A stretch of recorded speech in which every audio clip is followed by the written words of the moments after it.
guys, this is Kate Timson. For today's vlog ay mag-unboxing na naman tayo. Abangan! Hey, it's me.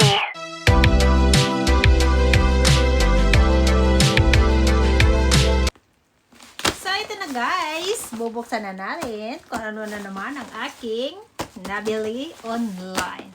This is worth of $144 free shipping. O diba? Hulaan nyo guys. Ano kaya to? Actually, asawa ko nagbayad guys. Hindi naman ako. Hindi naman ako nagbabayad. Hindi ako nagsishopping online. Excited na ako guys. Kung ano kaya ito. Pampaganda. Pampaganda. Kahit hindi tayo maganda. Basta pampaganda. So, ito na siya guys. So, this is from Glamp Drip. Famous ito guys ngayon online. Para sa koko. O, diba? Para di na tayo magpamamanicure. Ayan siya guys. So, ayan siya guys. Oh. So, parang ay dip mo lang. Isaw-saw mo lang yung kuko mo doon sa powder. Powder to powder na Cutex, so, diba? So, yan siya, guys. So, meron siyang manual kung paano siya gamitin. Yan. May manual. O, diba? Ang social. So, ganun siya. So, ita-try natin to maya-maya, guys. How to use it. Diba? English yarn. Paano gamitin. So, ita-try natin. Kung maganda ba siya. Worth it ba yung binayad natin na magkano ba yung $144? Parang nasa ano siya? Parang nasa 7,000 ba? O 6,000. Parang ganun. Hindi naman ako bumibili ng mahal, guys. Siyempre, pag may tagabayad, gara langs. Diba? So, ito yung manual niya. Instruction. Kung paano siya gagamitin. And then, meron siyang brush. So, pwede pala siguro to i-brush sa mukha. Diba? Pero iba-brush mo sa kuko pag gusto mo siguro ng design. So, ganon. So, yun siya. Para yun sa kuko. And then, meron siyang, ganito siya. Actually, ganito siya, guys. Yan. Ang daming set. So, meron siyang ganito. Ayan. Para malinis yung kuko. Ganyan. Ganyan. O, diba? Ganyan. Basta ganyan siya. And then, meron siyang ganyan. Dalawang piraso. Ganyan.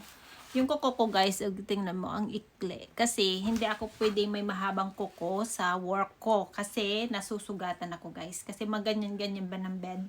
So, masakit siya. Nasasaktan ako. Minsan, yung kuko ko is nababali pag na ganyan-ganyan ng bed. So, hindi pwede na mahaba yung kuko. Ayan. And then, meron siyang ganito. Parang maliliit na brush. Parang toothpick na brush. So, yan. So, yan siya, guys. Oh. Siguro ano to? Oh. Okay. Parang dito siya nilalagay. Ano ba to? Glue seal base. Ito base. Sa base tayo gagamit. So, ito try natin yung kasi may seal, may band, glow, heel. Ay, parang ano siguro to? Parang ito base. Number 2. May number 1. Ito, sa number 1, may instruction pala talaga siya, guys. How to use it. So, siguro is number 1. Number 1 muna. And then, ipapakita ko sa inyo. Brush pala siya. Pero may brush na siya dun sa loob. So, maybe ito is extra. Replacement. O, yun. Replacement brush pala siya, guys. O, diba? Ang galing. Yan. So, replacement brush pala ito. So, ngayon, ita-try natin. Just one. Kung maganda ba yung kinalabasan. Just one. O, diba? Ita-try natin, guys. Okay? So, we'll see kung maganda ba siya ang kalalabasan nito. So, ita-try natin. And then, I will show you how kung... So, ito na. Ita-try ko siya. Just one first. Isang kuko muna. Parang band. I-try ko muna yung ganyan. We'll see. And then, we need to be careful. Baka matapon. And then, ilalagay natin ito. Naglagay muna tayo ng parang pandikit siya. And then, this one. Tapos, isasawsaw na ata to. I-try natin tong kulay green.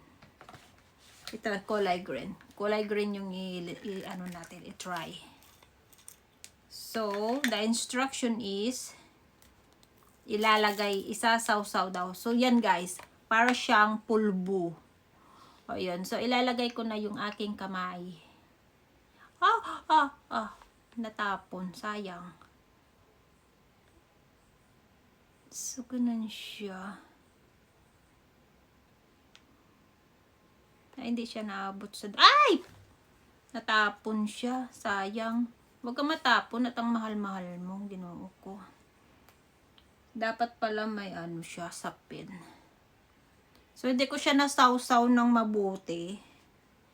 Hindi ko siya nasawsaw ng mabuti, guys. Kasi nga, syempre, we are rushing na. So, parang ganun siya, guys. Oh, nag-cutics na siya. So, and then, what I'm going to do is, lilinisin.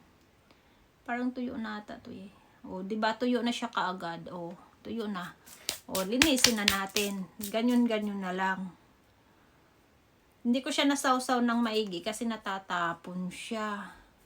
So, yun siya guys, oh. Yun. So, isasawsaw. So, and then, ilalagay natin yung ganito. Isa pa. Ayan. Kung anong kinalabasan. Yun. Try lang natin. Hindi siya maganda pagkagawa kasi hindi ko siya nasawsaw kasi nga natatapon. Hindi ko siya na dip-dip na maayos. So, yan siya. Yan siya guys, oh. Yan. And then, need to... Meron pa siyang isa. Ito, yung pang 4. Pang 4. Meron talaga siyang number. So, hindi ka magkakamali ng lagay. So, ganun siya. Ayan. So, yun siya, guys. Oh, naging cutics na talaga siya. Oh. Ano na siya? Parang, ang nangyari sa kanya, parang ano siya, parang nag-hard. O, diba? Tumigas yun. Anong hard? Tumigas siya, guys. Oh, yan, tumigas. Para siyang ano nga yung tawag nila niyan pag nagmamanicure ka. Yung tumitigas. Tapos, ito the last one. Ito yung last. So, yun siya. Ayun, ito yung last. Ito yung parang ano niya, lock. Yung hindi na siya masisira. Yun. Pero ang tanong nito, paano siya tatanggalin? O, diba? So, yun. Ito yung para siya tumibay. Yun pala yun. Yung term. Ito yung para siya tumibay. Ganon. So, yun siya guys. O, ito yun na. Nag-cutics na siya. O, diba? Very easy. And then, dry na siya. O, dry na siya guys. It's already dry. That's quick. O, diba? English yun. Ganyan lang siya guys. Kabilis. O, dry na siya. Ganyan lang siya ka-easy. Kaso lang, ang pangit ng pagkagawa ko kasi nga natatapon siya. Sayang. Dapat mayroon siyang sapin para hindi siya hindi siya matatapon. O, diba? Parang magic lang. O, may cutics ka na. Ididip-dip mo lang. Saw mo lang. Okay, ganun na. O, ganun kabilis siya. Ano pa hinihintay niya? Bili na! Thank you for watching. This is Kate Dimzon. Please don't forget to subscribe my channel. Ciao, ciao, ciao.